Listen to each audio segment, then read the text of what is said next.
श्रीमन्नारायण नारायण हरि हरि ओम। श्रीमन्नारायण नारायण हरि हरि ओम।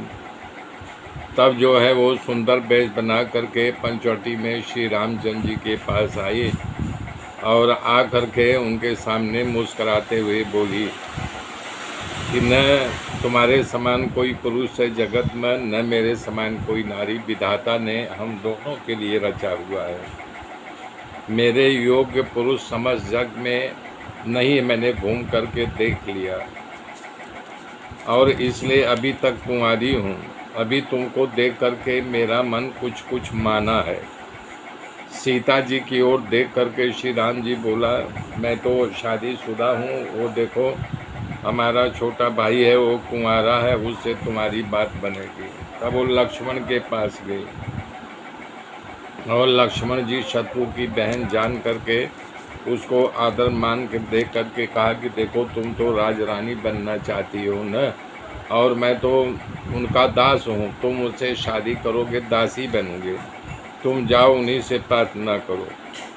तो वो फिर जो है यानी कि राम जी के पास आई तो राम जी ने कहा कि देखो तुम उसी के पास जाओ और वही तुमसे शादी कर सकता है, मेरा छोटा भाई है।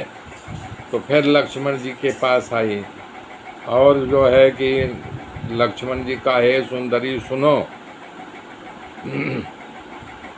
तुम से जो शादी करेगा वो बड़ा निर्लज्ज होगा, तभी तुमसे शादी कर पाएगा।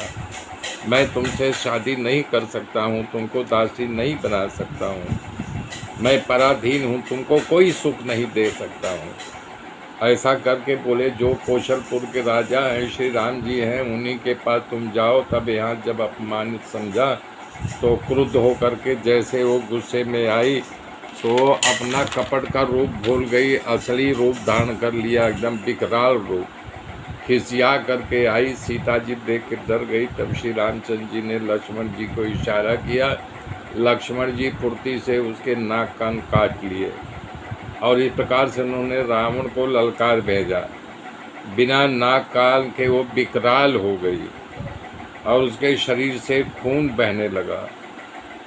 वो खरदूषण के पास गई और बोली कि तुम्हारे वीरता का धिक्कार है, तुम्हारे बल को धिक्कार है। उन लोगों से पूछा, शकुंतला ने सारा हाल कह सुनाया। राक्षस सुन करके सेना को तैयार किया और टोला बना बना करके हथियार ले करके नाना प्रकार के वाहनों पे चढ़ करके वहाँ पर दौड़े। वो लोग वहाँ जब पहुँच गए, भयानक चेहरा और अनेक प्रकार का डरावना रूप बनाया था। मारो पकड़ो पकड़ो इस प्रकार का आवाज़ कर रहे थे। तब रामचंद्र जी लक्ष्मण को बुला करके कहा, लक्ष्मण जी तुम सीता जी को लेकर के पत्थर की गुफा में चले जाओ। लक्ष्मण ने तुरंत सीता जी को धनुष बाण लेकर के पत्थर की गुफा के अंदर चले गए। श्री रामचंद्र जी ने शत्रुओं की